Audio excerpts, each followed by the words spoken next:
Hey guys, I'm Eric. And I'm Nikki. And we are Flip This Together. We're here to teach you about real estate, marriage, and entrepreneurship. Today, we're gonna go over how to find your first flip. Eric found our first flip, so I'm gonna let him talk about most of that one. With flipping houses, you always wanna look at the profit margin. So if a deal doesn't work, don't ever try and make it work. That would be the number one thing that I would tell you. When you're looking for your first deal, there's a couple of different ways. I think I have my top three. Wholesale is the number one way that we have found all of our deals. It is the quickest and easiest way to find a good, profitable deal, and it's where we found 90% of our business last year to flip and to build. You're gonna find a wholesaler at your local REI event. There's probably cash investors page on Facebook. Like we're part of Nashville cash buyers list. So anything like that that you can be added to, you definitely want to. And then by far the number one way to find wholesalers is by calling all their bandit signs, going out and looking for them. You have to actually make some relationships in the business, but that's definitely number one. And Eric, every time you see a bandit sign, you always call. Exactly. So I'm marketing for wholesalers all the time. I would always tell you to go for the smaller guys. Go for the guys that are trying to close their first deal, their second deal. They're not looking to make a killing on the wholesale fee. They're gonna give you a much better deal, and you're gonna make a friend for life. So every deal that they bring you the next time could be even better. You can make a long-term relationship. I have two wholesalers that bring me everything they have first, and most of the time our other investors won't even see the deal because I've already bought it if it's good. So that is by far the number one way to find flip properties. Number two, which we have gotten better and better at, is your own marketing. Right now, one of our best marketing sources is through batch leads. All right, and batch leads is, we'll put a link below on them, and we do text campaigns. So you would pull data from batch leads, you would then skip trace it with batch leads and put it into their text campaign. And it is really, really inexpensive, but it is really, really successful for us. Now, your market could be different on whether or not texting is allowed or not. Here in Nashville, it's not regulated that much. So we definitely do follow the regulations with batch leads, but batch leads handles everything for us, and all we have to do is click a button and those leads come in, and then we close those out. So that has been exceptionally profitable. When you do use the batch leads and things of that nature, you wanna make sure that you stay consistent.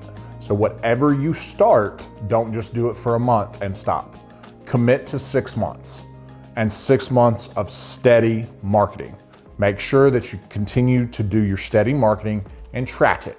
And you will find that over time, your leads will get better and you will get more in the pipeline because those old leads will come back around. I was gonna add on just social media, letting people know what you do and what you're looking for. And we've made so many connections, so many deals just from being open and maybe oversharing even on just social media.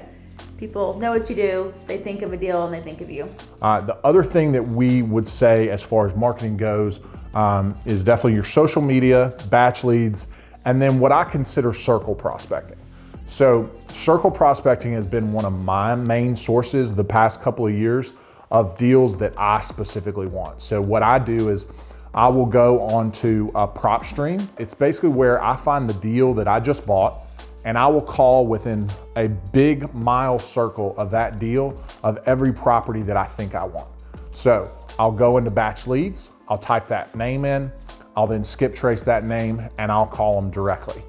And those have been the most profitable deals that I have done on the rehab side because I know I already want the deal, I know what I can pay for it, and I know within reason what the rehab's gonna be. So personal marketing, and those have been really, really successful. Can I add a special one? We've kind of trained our kids to find deals. We'll drive around and they'll just be like, oh, call on this house. So train your kids. And that brings up a good point of driving for dollars. So Driving for dollars is definitely a good way to get started in finding a flip. Find the worst house that you can find and you write that number down, take it into batch leads, skip trace that number and call that owner. So number 3, agents. I have found a ton of deals from other agents and on MLS.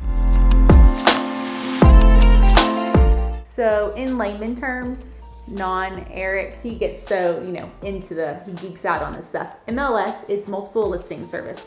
And basically that is a service that is online that agents have access to that tells you properties that are on market, how long they've been on the market, and all the details that you could want on a property. MLS is not dead. You always want to go with, 120, 130 more days on the market, have a good relationship, create good relationships with agents. Always call them before you send them an offer. Because we have found if you just send them a horribly low offer, they get offended and they, don't even want to talk. They don't ever want to call you back, talk to you. But I have found that 9 times out of 10, when you call the agent first, use them to do the buying side of it and explain your situation. I'm a cash investor. I would like to have you represent my side as well. And this is the offer that I would like to offer. What do you think about that? And you get that feedback so you're not wasting your time. So I'll be able to make 10 or 15 offers in 30 minutes without having to write all those. And if one of those gets accepted from the agent, then most likely that's gonna be a good property for the seller. So we've made a ton of money off buying off MLS, but we're not the style to just send offers, like I said. So we really grow our business on relationships. As you can see, relationships with wholesalers, relationships with realtors, relationships online, and in person of just other people that we know. So I would say definitely don't just go for a transactional, go for the relationship first.